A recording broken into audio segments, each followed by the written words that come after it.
Hello, everyone, and welcome to today's webinar. It's day 2 of Peer Review Week. Today's session is brought to you by Cactus Communications as part of our Peer Review Week events. Every day during Peer Review Week this year, we are focusing on a different aspect of identity in peer review. And today, the focus is on author and reviewer perspectives, emotions, experiences, expectations, and feelings. Um, let's begin with a metaphor. We've all heard the saying, every coin has two sides. Each coin has two sides. Now, if peer review were a coin, then authors and reviewers would certainly be the two sides of that coin.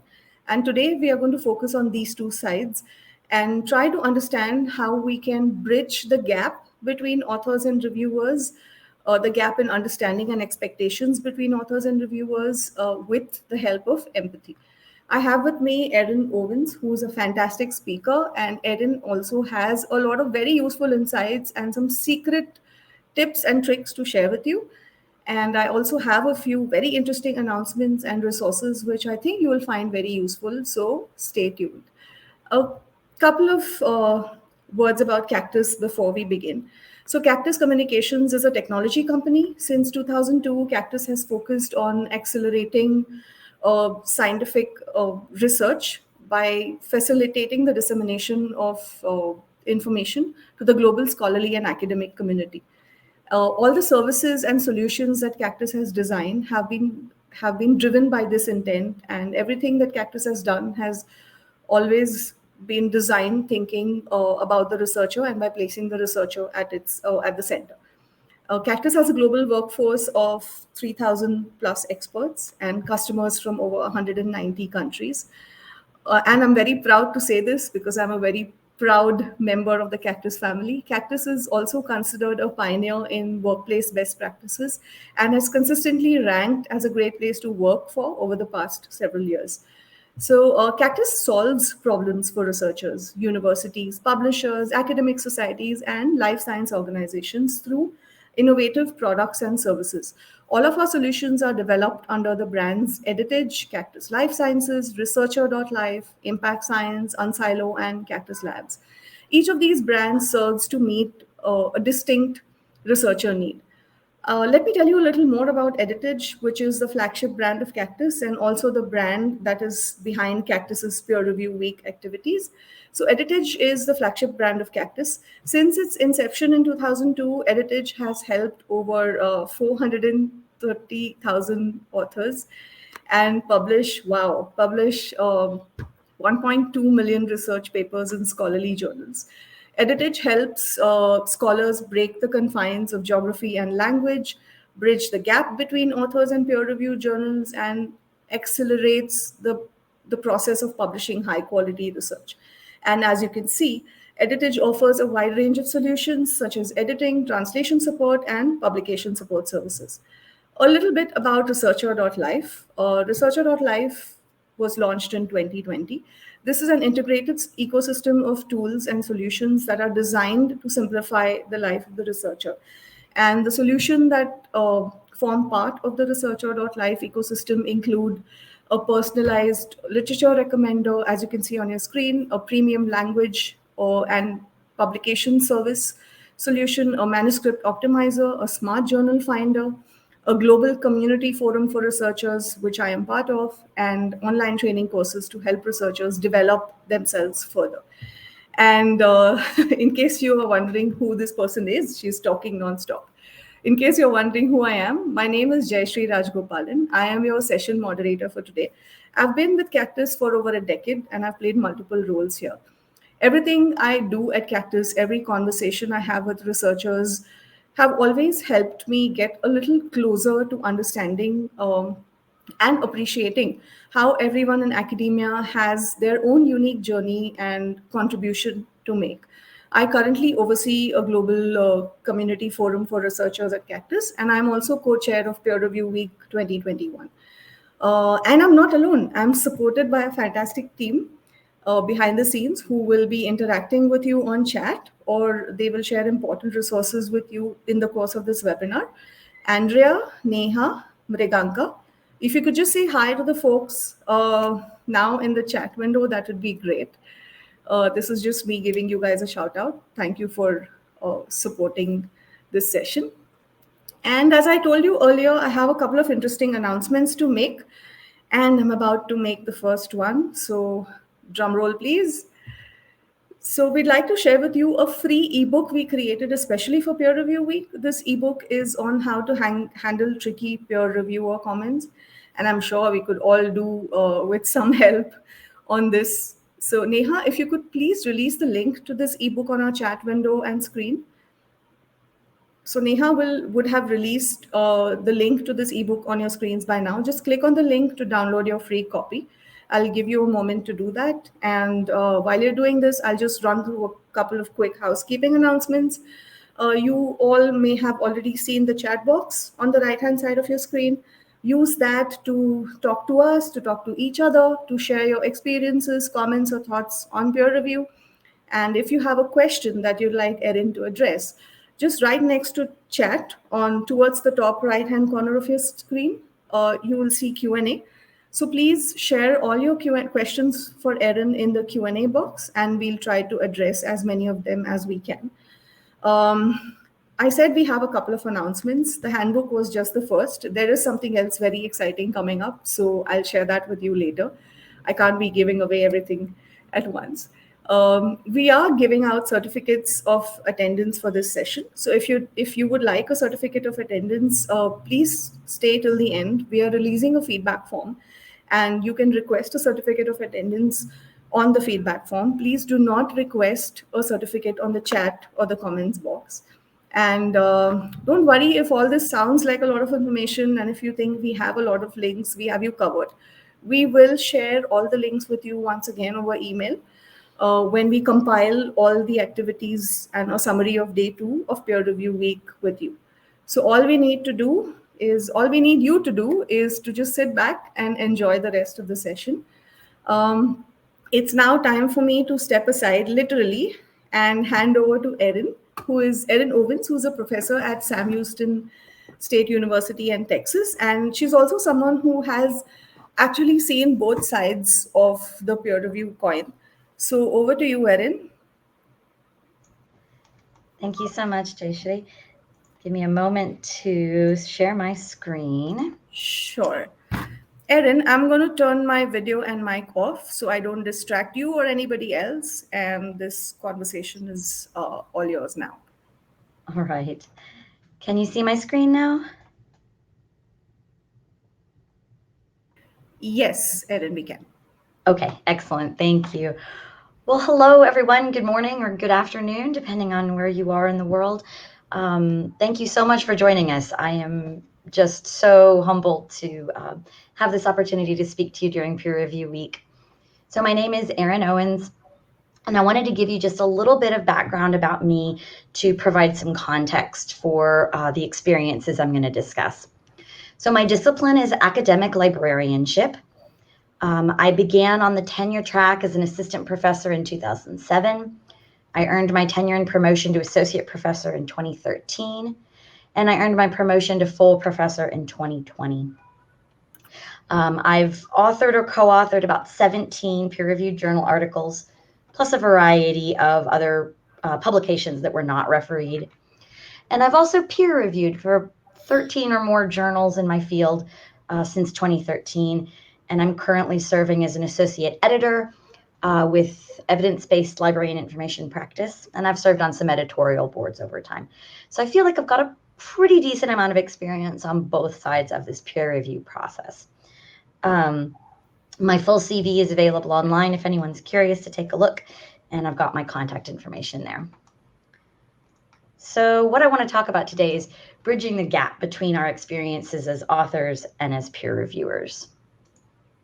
So thinking about my first author submission for peer review, I was less than a year into the tenure track, and I was really very new to academia in general.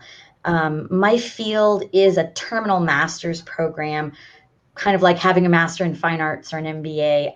Our master's in library science is a terminal master's. So I hadn't done a doctoral program, and I hadn't really been mentored in the research and writing process. But I knew that I had to publish if I wanted to keep this fabulous job that I had been given. So the stakes felt really, really high. I was nervous about the process. I didn't know who was going to read my paper. I didn't know if they were going to be mean. You know, the minute you enter academia, you hear these myths about reviewer number 2 that's always supposed to have the terrible comments for you. I felt like I could handle someone telling me that I wasn't there yet, that I still had work to do to learn about academic writing. But I really needed to feel like someone was going to help me see how I could get there successfully.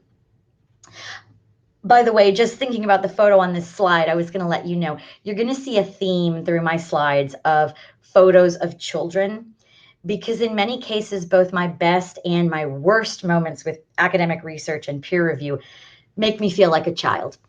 Either I feel scared and unprepared for what I'm facing, or else I just feel giddy with delight like a little kid. So you will see a theme here in my photographs.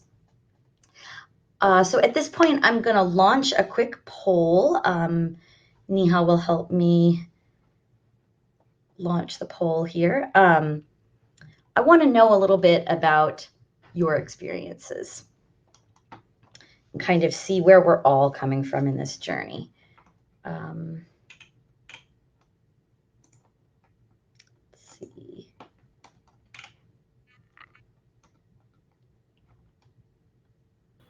Okay, I can't see the poll. Yeah, maybe you could just move to the next slide until Neha releases the poll and you could read the question out. We have the question Okay, sure. as well. Sure. Well, okay, so I don't actually have the question on my slide. I'm sorry. The question is, how anxious were you, or are you, if you're still moving towards it, how anxious were you about submitting your first manuscript for peer review? There we go. There's our poll. So if it's something you've been through in the past, try to remember back to how you felt. And if it's something you're still looking ahead to, let us know how you're feeling now. And give everyone just a moment to answer that.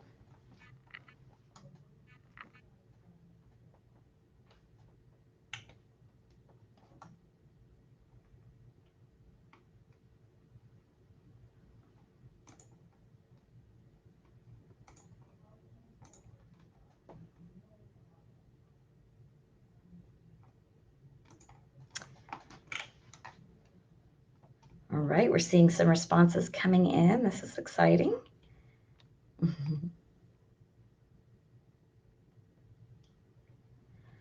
All right, a couple more seconds and then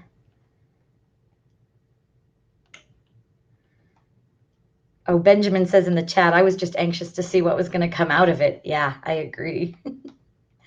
All right, let's go ahead and close the poll and see our results.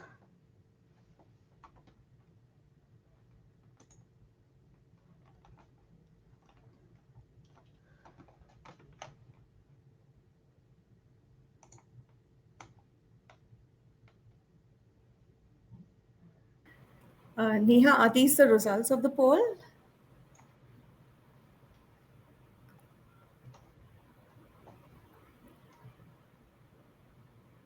Could you share the results, please?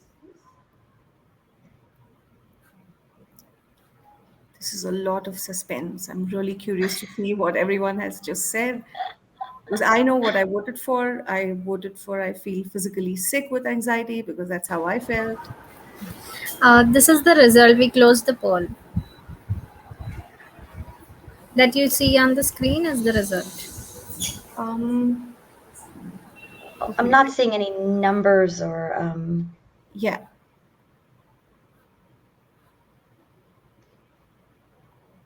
Let's see, we'll try that one more time.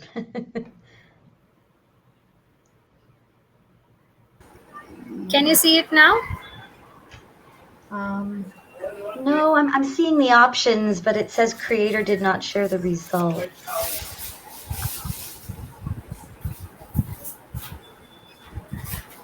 Maybe we could move on and try this for the next poll, Erin. Sure. So we don't No problem. We'll go ahead and move on. Thank you. Well, I will definitely let you know that my answer to that question was I felt physically sick with anxiety. It just seemed like a terrifying prospect. However, getting my results back, I had comments like, the reviewers really enjoyed your article. The topic is timely and results will be of interest to our readers, and they accepted it for publication with minor revisions. I was totally floored. It wasn't what I expected. Of course, it was great. And I think getting that the first time around maybe inflated my ego a little too much, because that's then what I was expecting to be all of my experience. And believe me, that has not been all of my experience since then. Since then, I've had a lot of really great moments. I've had those author highs, getting really positive comments about the reviewers thinking the paper was important and the paper being a pleasure to read, etc. And these, of course, are just the best feelings that you can get when you get these positive comments. I've also had my share of author lows, getting comments like, it took me multiple readings through the paper to get a sense of what they were trying to say. The first two sections of the paper are counterproductive. I found myself reflecting on why your audience should be invested in this project. So those were some of the low moments. Now, these comments were pretty accurate, I think, of what I submitted at the time. I assume they were well intended by the reviewers for constructive purposes. But that doesn't mean that the truth always feels good to us as people when we're receiving these comments. And I think going through this process over and over again can really take a toll on us. It's like people are always telling you that you should be doing better. And you start to wonder if maybe you're not really cut out for this research and publishing thing. Let's see. Oh, there we go. So the worst reviewer feedback I ever got, my lowest low. I really wanted to be able to share a quote with you from this. And what I discovered as I was preparing this presentation was that I no longer have my worst review. Now, that may not sound all that startling, but you should understand that I save everything like this. I'm a librarian. We archive things. I don't like to get rid of files that might ever be important again. I have PDF files archiving all the email correspondence from pretty much every research project I've done since 2007, except this one. That's how badly this rejection hurt me. I never revisited this paper. I couldn't even bring myself to reread it recently as I was searching for that reviewer feedback. I think what can happen in the author's mind, you read these terrible comments and you think, well, that really hurts. I know what I meant, so you ought to know what I meant. It was really hard to express that idea. Let's see you do better. And then we get around to maybe I should just stop trying. So I was going to do a second poll here. I would like to know how much the reviews that you've received have affected your mental health and confidence as an author. And so Neha, if we can go ahead and get the second poll. Here we go. You can click on your polls tab up near the chat to find and answer the poll.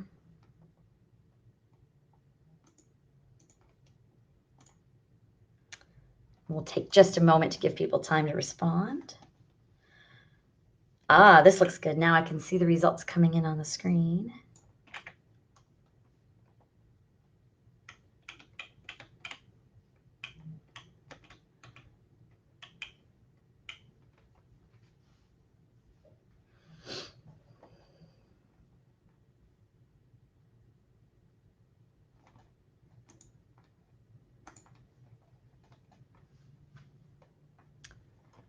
All right, just a few more seconds if you'd like to get your vote in.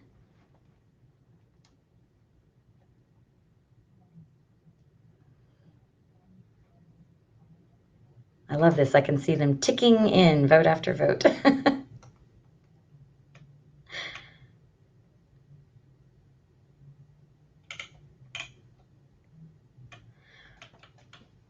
All right, let's go ahead and wrap up the poll and take a look at our results. So this is interesting. It looks like we got some responses for pretty much every end of the spectrum. A few people saying that most of their reviews build them up, make them feel amazing. That's cool. You're very lucky. A few people on the other end saying, I feel like every review is telling me to give up. And it looks like most of us are falling somewhere in the middle of that some of our reviews are a bit harsher than we'd like, but not too awful. So that's really good. Now I want to flip over the coin for a moment, thinking of my author experiences, now moving on to my reviewer experiences. My first review as a reviewer, I had a lot of feelings of imposter syndrome, some unearned sense of superiority, like, why am I better than you that I can review your paper? So I thought a lot about what would I want to hear as the author? What kinds of comments have helped me and what have hurt me? And what would I like to give back? How can I truly help and really be constructive? I don't want to just tell you it's a great paper if it has problems. How can I really help you but still be kind? So I invested a lot of time and mental energy in thinking about how I was writing this review. And eventually my opening sentence, you can see here, I decided to start out by saying, to begin with, I want to say I think this is an important topic, a valuable investigation, and an excellent start on a publishable paper. So I wanted to start by building them up and giving them that sense that they shouldn't quit trying. Then from there, I moved into identifying the places where they could work on the paper to make it stronger. But I really tried to kind of start and end on a positive note that would help build their confidence. As I went on with greater reviewer experience, some of the things that I sort of learned, I felt like I gained a lot of confidence in identifying what parts of the paper really need work, figuring out how to prioritize my my minor comments and focus on the major comments. So, pulling back from addressing their writing style and their commas, realizing that paper, if it's accepted, it'll go through a copy editor, and the copy editor will fix things like commas and spelling.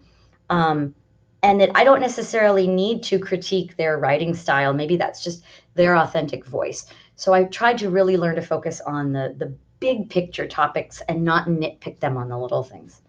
I continuously challenged myself to be constructive and empathetic. But it is still really a mental struggle to work through the process of providing a peer review. I use the term here, the resentment trap. I'm always trying to avoid the resentment trap.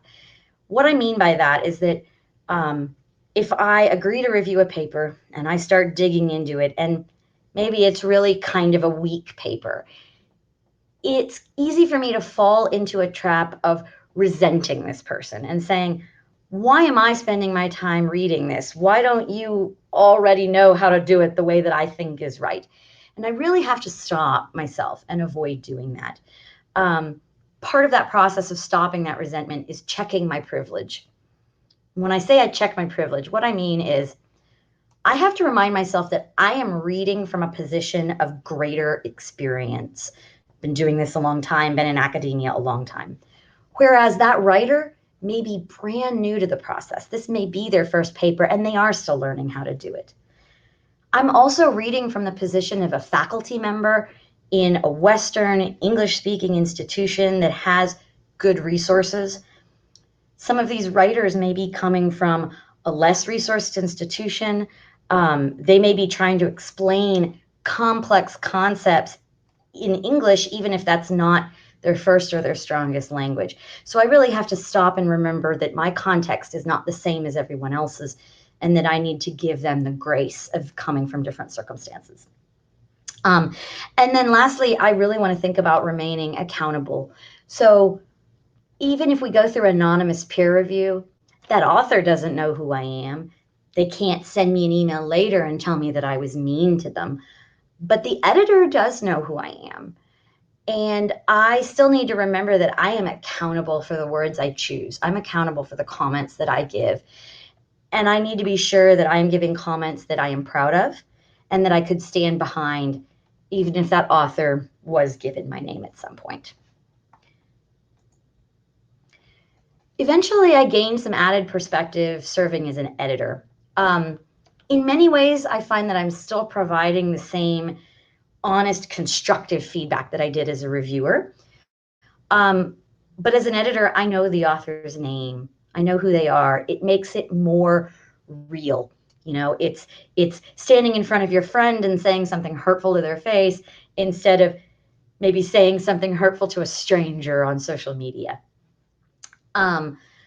Also, my responsibility increased. So a peer reviewer is making a recommendation, but the editor is responsible for the final decision.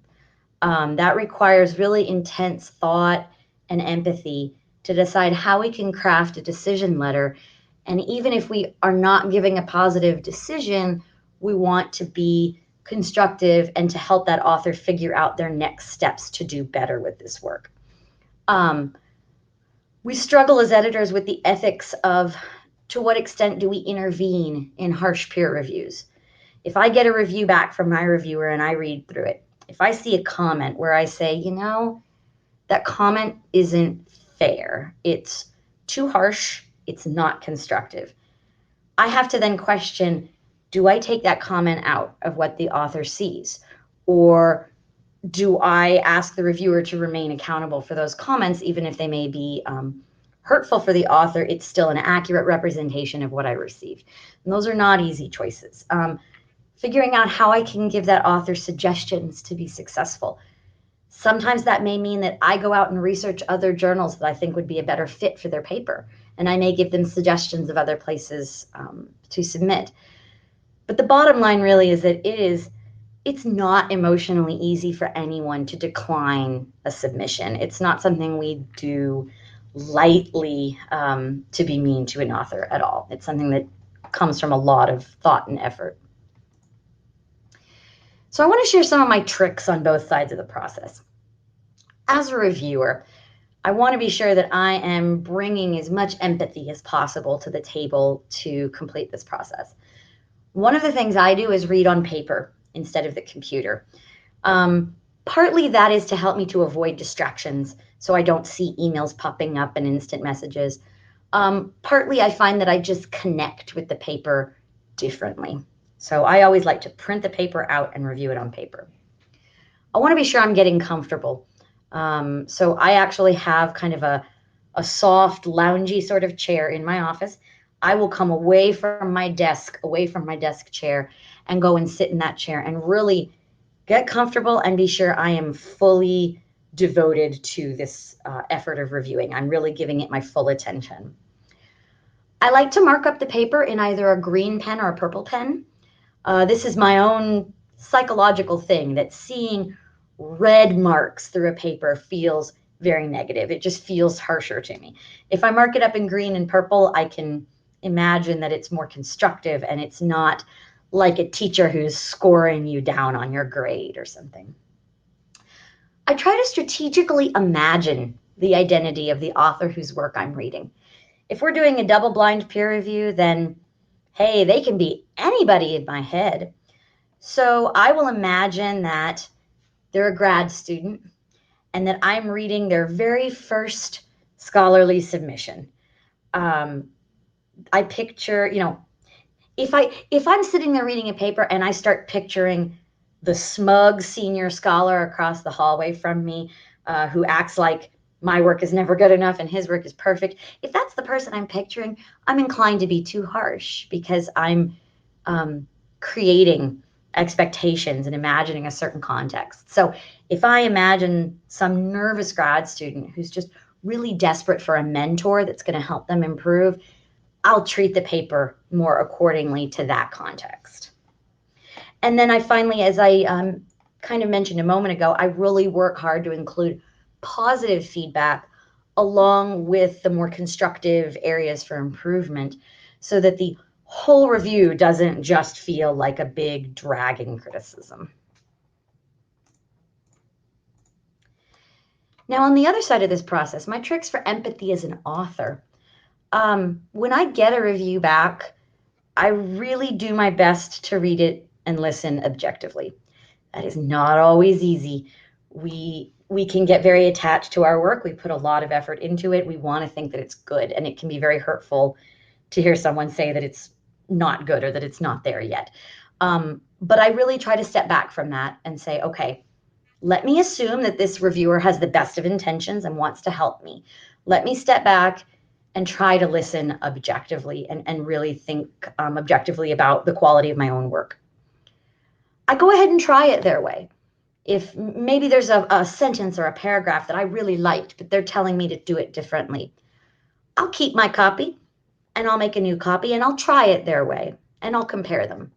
And sometimes I end up deciding, no, I don't agree. I don't agree with that comment. I'm not going to change that. But sometimes when I see their version and compare it to mine, I think, wow, that really did kind of strengthen what I was trying to say there. So it gives me that opportunity again to just be objective and try it their way. I really try to always remember that the review they're doing is unpaid service. They have committed time out of their busy schedule, taken time away from their own research in order to read my work and provide me comments. So I really try to feel gratitude for that. And finally, again, with strategic imagination, since I don't know who the reviewer is, I choose to imagine that it is coming from my most trusted and respected mentor, the person whose words I would give the most credence to. And that allows me to accept it a little bit more objectively. So my evolving experience as an author, I really have felt this growing desire to show my appreciation for my reviewers, to show them that gratitude I feel for the fact that they are taking time to help me. But of course, I don't know who they are when we do double anonymous reviews. I can't engage them directly by saying, I appreciate your time, or baking them cookies or something. But I find that it really eases my own mental health as an author to feel the gratitude for them, to feel the empathy for the difficulty of the work that they're doing in that review. So instead of feeling any kind of anger or resentment for harsh comments, I really try to remain empathetic and grateful. It's a little bit like when you forgive somebody for something they've done, just for your own sake, not for theirs. Giving up the baggage of resentment towards my reviewers makes me feel happier as an author. So when I read their feedback the first time, I will let myself feel the sting if they say something that stings me. But then I'll set it aside and I'll come back and I will read it a second time. And that's when I will really try to step outside myself, be as objective as possible. I acknowledge where they've made good points. And then when I respond to them, when I write out my responses to the reviewer comments and explain what changes I've made, I really do try to verbally indicate my appreciation for them. I explicitly will tell them where I agree with them. I'll say, hey, I agree with this suggestion. This did make this better. Thank you. Really demonstrating that gratitude as best I can for how they have improved my paper. And I find that this just feeds me. It just feeds my mental health as a human being. And I'm really hoping that it's feeding my reviewer as well on the other side. So I think ultimately what we need to remember, no matter which side of the author-reviewer coin we're on at the moment, we need to remember that it's all just us. The authors are going to be the reviewers, and the reviewers are going to be the authors in another context.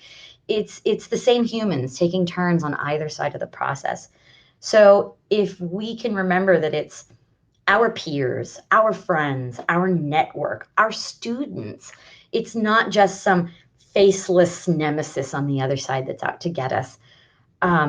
We should really all be rooting for each other and hoping for our success, because we really all have the same goal. We want to achieve the best research possible to benefit us and our society. And so the last piece I just wanted to consider very briefly is the idea of how we can help to change some of the academic culture, help people to be less afraid of peer review, less intimidated, and to make it a better experience for our mental health. One of the things I think is very small but can make a big difference is thinking about the language that we use. So for an editor or a reviewer to recommend declining a paper rather than rejecting a paper. Very small, subtle difference, but that language may be a little bit gentler. We want to normalize the idea of papers being declined or being revised. Help our young researchers and our students to understand that most researchers don't get their paper just 100% accepted with no changes on the first submission. It happens occasionally, but that's not the normal experience. And so if they go in understanding that a paper being declined doesn't reflect on them, it's just part of the normal process, that can help their mental health in this process. We want to make sure that our young scholars are educated on the many different reasons that their paper might be declined. It might not mean that it's a bad paper. It might mean that the journal they submitted it to is not the best fit. Oftentimes, as we start out in our journey, we aim high. We want to submit to that top tier journal with the highest impact factor, the key journal in our field. Well, maybe that's not the best fit for the topic of this paper. So we want to be sure that we are aware of all the different reasons that something may be declined. Personally, I think it would also really be valuable if we could start to teach the art of peer reviewing as consciously as we teach research methods, really helping young researchers to understand the purpose of peer review and the process of going through it in an effective and constructive way. And then lastly, just thinking about how we can build structures, whether that's within our department, within our institution, within our discipline more broadly, cross-institutionally, building these structures for support, mentorship, ways, opportunities where we could submit a paper to someone for a friendly, informal peer review that may feel less intimidating than the real submission. I really feel very fortunate that my department at my university has this kind of structure evolved, where before any of us submits a paper, we just pass it off to another colleague and get that kind of last minute reaction, make some last minute improvements, and it really always helps to make the result better when we submit it. Getting that better outcome to the formal review then helps our mental health, helps us feel emotionally better about the process. So it's a way that we can support each other. All right. So thank you very much for listening. And at this point, I am going to turn it back over to you, Jayshree. Thank you, Erin. Yes, thank you. I hope all of you enjoyed this session. Erin, priceless words of advice. I think some of my favorite would just be "This is us," and how can we educate authors about peer review, just as we want to educate authors about research methods, because after all, that is as important as research methods, teaching or educating everybody in the system about peer review and how it works and what can we do to make it better. So thank you so much, Erin.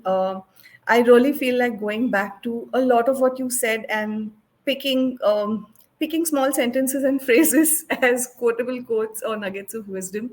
I think it's time for us to move to the Q&A section, but I have a quick announcement to make. This is the second announcement. If you remember, at the beginning of the session, we shared a free ebook with you. Now, this is our second announcement. As part of Peer Review Week, we are offering a special Editage discount on any of our services. This is for all of you who have registered for the event. This is an exclusive Peer Review Week only offer, so make sure you get this opportunity. Neha, if you could just share links to the Editage site with everybody, that would really help. All you have to do is just click on the link, take a look at the services that Editage offers and think about what would be most useful for you. So make the most of this opportunity. And if you have any questions about this, don't worry, we got you covered. We will send you more information about this via email as well. So I think with this, it's time for us to move to the Q&A with you, Erin. This is my favorite part of the session. So let me just quickly look at the questions that we have. And till I do that, a couple of announcements. If you have more questions for Erin, please feel free to share them on the chat. Erin has been kind enough to share a very unique perspective about uh, the human emotions behind peer review, not just for authors but for reviewers as well. And this is a great opportunity to talk to her and to get some really unique perspectives. All right. So scrolling through the questions. Oh my God, there are so many of these. I feel like reading out all of these. Okay, the first one here is by Milad. Erin, how can I trust my reviewer? Oh, wow. That's a really good question. I guess what I would say is that at least initially, at least going into it, we should assume that the editor has done their due diligence in selecting a reviewer who has expertise in the proper areas. But that being said, if we're reading their comments and we're really starting to feel like I don't think that they understood what I'm doing, I don't think they interpreted my paper right, if you're really feeling like their comments seem off base, then maybe they were not the right reviewer and maybe we can't trust their feedback fully. I think that's a good moment then to go back to the editor and to express that concern. Explain some examples to them of maybe comments that you received that don't feel right, and give the editor that opportunity to work with you, to see whether there was an issue. If they agree that there's an issue, they can go and find another reviewer and get another review for it. So I like to think that I start out assuming the best, but I also try to keep my eyes open and remain aware if there's a moment where we need to ask questions. Okay, thank you, Erin. Milad, I hope this answered your question because I think it was a really broad one, and it was very interesting to begin the Q&A session with a slightly complex question, I think. So, Erin, here's the next one for you. Are reviewers supposed to correct grammar mistakes? And is correcting grammar one of the responsibilities of a reviewer? This is by Hasit. That is another really good question. On some level, it may depend on the journal that they're reviewing for and what their guidelines include. Most of the journals I've worked with do have separate copy editors, and the copy editors will go through and do the very detailed correcting of grammar and punctuation after a paper has been accepted. So in general, we ask the reviewers not to worry about trying to correct all of the grammar. That being said, what I will often do as a reviewer, if I notice a particular type of problem that is occurring throughout the paper, I may just highlight one or two examples and make one general comment that says, maybe there's a problem with the subject and verb agreement that needs to be looked at through the paper. So I will not take my time to mark every instance that needs to be corrected, but I may just identify an overall theme if there's a large problem that I feel like is persistent. But yeah, I would say as a reviewer, we really want your time to be dedicated to big issues. Is there something wrong with the methodology? Is there something wrong with the logic that they've used in drawing their conclusions, really the big picture items. Thank you, Erin. That's really helpful. Now, here's another one that is from a different perspective. As a reviewer, I always wanted to give authors a second chance or even though the papers were not that good. Is that right? What do you think? So, as a reviewer, where do you draw the line between being lenient and being really strict? How do you decide, especially when you know that the journal editor will rely on your recommendation? That's a great question. That is really hard. I guess the first thing I would probably mention, so as coming from an editor position, if I see a paper that I think is clearly not in the scope of our journal or just clearly nowhere close to publishable, I'm probably going to decline that paper before it would ever go to peer review. So if I have decided to send a paper out for review, even if it's maybe not great yet, it usually means that I've seen something in there that I think is valuable. There's some core to it that could be really informative and unique, and I just feel like it needs strengthening.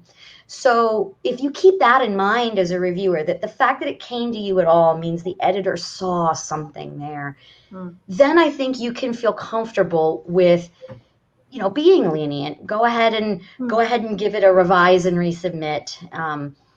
And give them that opportunity to do it again to make it better. If the editor disagrees with you, they'll make their own decision. But I don't think you have to feel as a reviewer like it's your job to be tough and reject things. I like to look at it and think, is there any reason why I shouldn't give it a revise and resubmit, as opposed to, some reason why I should save it from a rejection. Right. Thank you. Interestingly, Erin, yesterday we had our first webinar on Peer Review Week, and one question or feeling that kept repeating itself in the chat and through people's conversations was that as an author, to me, it often seems as though reviewers are being very subjective. How can an author really understand if a reviewer is being subjective, or if it's really if it's a critique, if it's an unbiased critic? So what do you have to say to authors about that? Yeah, that can be really hard. Sometimes it feels like a reviewer is giving us a comment that's just their preference, their way of doing it, but is maybe not really a necessary change. And I mean, that's a struggle. I don't have really good, solid advice other than what I said earlier, that I try to read it through once and feel grumpy that they're being subjective. And then I step back from it and I try to come back and read it again. And I try to take myself out of it as much as possible. I try to pretend that I'm reading someone else's paper and comments that were made about it, and trying to think, is there any value to this comment? Or like one of the things I mentioned earlier, just try it their way and compare the two. If I really do end up feeling like that comment is subjective and is not essential, then I may not make that change. And when I submit my revisions to the editor, I'll include a comment there that explains exactly why I chose not to make that change. Then you kind of wait and see whether the editor comes back. That's kind of the test. If the editor also feels like it wasn't really essential, they'll let it go and they'll let you leave it the way that you felt comfortable with it. If the editor really feels like, no, that was a critical thing, then they'll come back and ask you to make more revisions. Okay. Everything you're saying makes me really want to pick you as the reviewer for my next paper. And because I think you'd give me very nice bad feedback as well. You spoke about, Erin, blind, semi-blind, double-blind, or open peer review. Here's a question related to that. Do you think can reviewers be biased about the country of origin of the authors? For example, a third world nation versus someone from the western part of the world. I definitely think it happens. Obviously we want to say it shouldn't. Nobody should be biased by that. But I think the reality is that there is sometimes unconscious bias. Even if it is double anonymous and they're not seeing the name or the country of origin, if they're reading a paper where, English maybe wasn't that person's first language, there may be a different style to the way that they express themselves. Right. And even if the reviewer doesn't mean to, they may unconsciously react to that and say, well, this doesn't feel like the way that I express my ideas. It sounds strange to me. And that, that may bias them.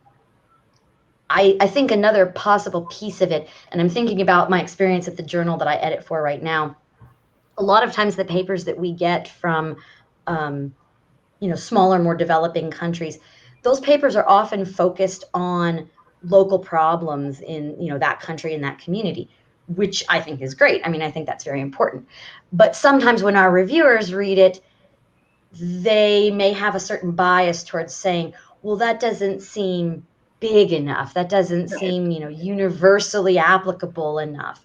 So there may also be some bias there in terms of what someone chooses to research. And I think that's another piece of the education as a reviewer is learning to realize that those kinds of local focus things can still be very informative. They can, we as a reviewer need to help them find the places where, could you expand on this point and how this could be generalized to other environments, but not discourage the local focus. Okay. Something just building upon that. Someone's asked, how can I reject my reviewer in a polite way if I want to stick to my original plan or my original idea and I don't really agree with the reviewers? I think this is a great question because the thought of responding or rejecting a reviewer's suggestion is also very intimidating for authors. I have experienced it firsthand. And so I can relate to this question too. I know a lot of people in the audience will relate to it too. Yeah, I can definitely relate to that. How can I politely tell you I don't agree with you at all? There are some great resources out there with suggested phrasings, and I'm guessing the free handbook that we got in this session will probably have some great suggestions. My focus is just on being as respectful as possible, letting them know that I appreciate their opinion, that I respect their opinion.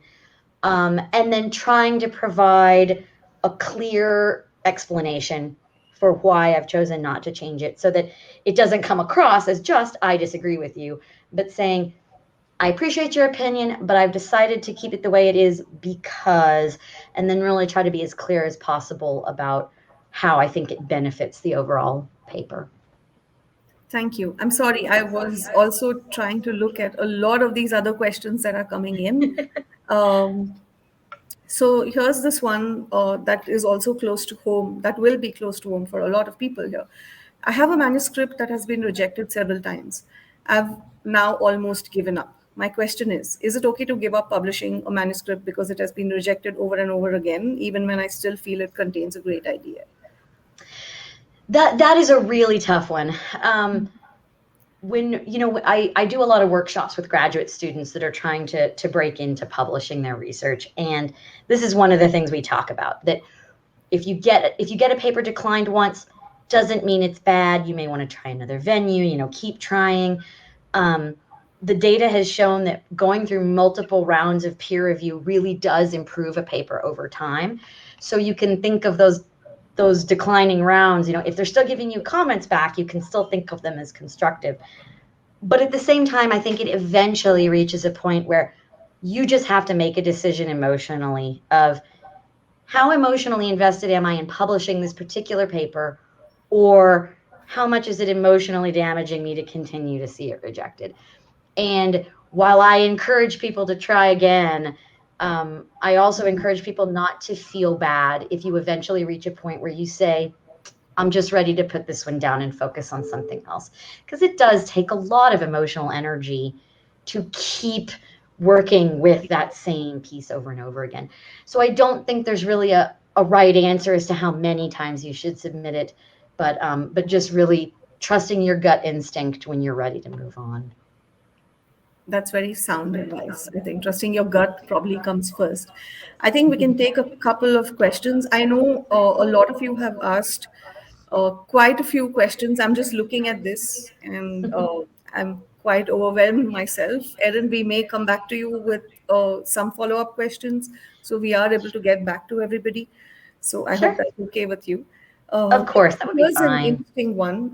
When I submitted my manuscript to one journal, one reviewer scored my paper 90% and another 34%, and the paper was declined. What should the editor-in-chief have done?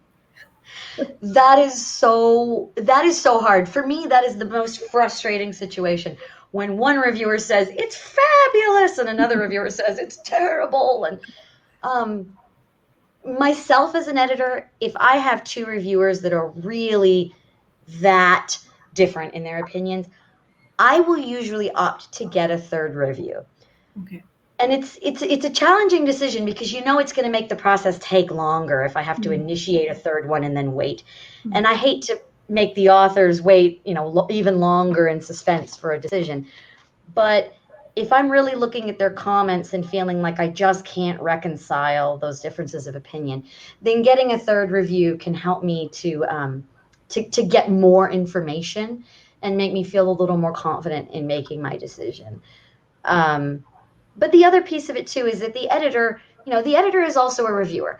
I mean, I'm not only looking at those two reviews as my only piece of information. I am also reading that paper thoroughly and making suggestions. And so in a sense, I myself am also a third reviewer, and I can kind of decide where I agree or disagree with the reviews that have been submitted. I can get a third review and get more information, but at some point the buck stops with me and I just have to really make up my mind and be accountable for that decision. Okay. Thank you. We have one last question that I'm about to take, an announcement for everybody else. I'm going to take one last question with Erin. And if you could just stay on for a couple of minutes after that, we have a few announcements and we'll just close with the final notes for the session. So my final question, Erin, is coming back to the theme of your talk today is about the humanity or the humans behind peer review. So peer reviewers are human beings too, like you said. So I have two questions for you. How long do you spend reviewing a paper? How do you know when to stop? And do you feel bad when you have to reject a paper? Very good question. So I mean, the amount of time I spend will vary a little just depending on how long the paper is. But I usually try to read it at least twice. I'll read it through once, just reading, no pens in my hands, just reading to get a sense of the overall context and purpose of the paper. And then I will read it again and actually go through making my comments and my questions. So, I mean, it's a couple of hours per paper, depending on how many pages it is. It's definitely several hours. Okay. And I mean, that can be tricky in terms of recognizing that we have a lot of responsibilities, recognizing I have a lot to do. So I do have to kind of control my urge to, go through line by line and correct every single thing. I have to kind of limit the amount of effort that I could put into it, but I want to make sure that they get a fair reading from me. I don't want to just zip through it and be done in 30 minutes and then feel like maybe I didn't really give it enough thought. So I'm very comfortable with the idea of spending 3 hours on a paper. And I guess the second part of that question was whether I feel bad if I reject something. I do. It doesn't feel good. Because I know that author put a lot of work into that. I know that, they've put their heart out there on those pages. And that's why I said earlier, if I can find that redeeming value in the core, I'll give them a revise and resubmit instead of a decline and really give them that opportunity to try and achieve the full potential of their work. Okay, fantastic. Thank you so much, Erin. This was beautiful. Well, thank you so much for having me. So let me just share my screen quickly so we can come back to the last couple of slides here. A huge thank you to all of you. These questions were amazing. I could see that they made Erin think, and they were also very relatable. So thank you for bringing up very relevant points of discussion today. That was the point of this session, and I think all of you made it really successful. And why can't I move my? Yes, as promised, we are here with a feedback form now. So if you would like to request a certificate of attendance for this session, Neha will release a link to the feedback form that will be visible on your screens. Please click on the link to share your feedback with us and also request a certificate of attendance if that's something you need. We've also shared earlier in the session, we also shared a free ebook that had tips on responding to tricky reviewer comments, something that a lot of us need. If you missed the ebook, don't worry, we'll send you a link to the ebook via email. We also shared an Editage discount coupon that will be applicable across all of Editage's services. We'll share that as well. And I'm moving on to the next slide because I'm assuming all of you have clicked on the feedback form by now.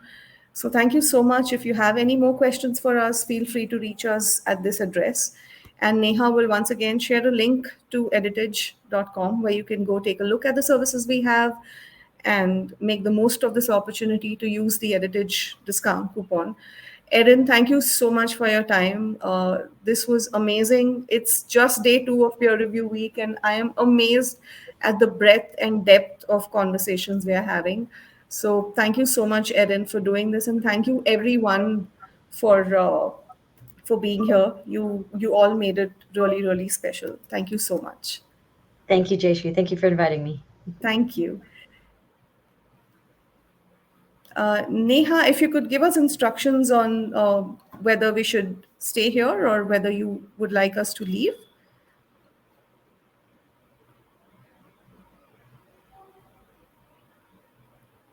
I guess Neha is busy manning all the activity behind the event. So, Erin, thank you so much. I think we can leave and we will catch up with you separately. Thank you so much, everybody, once again.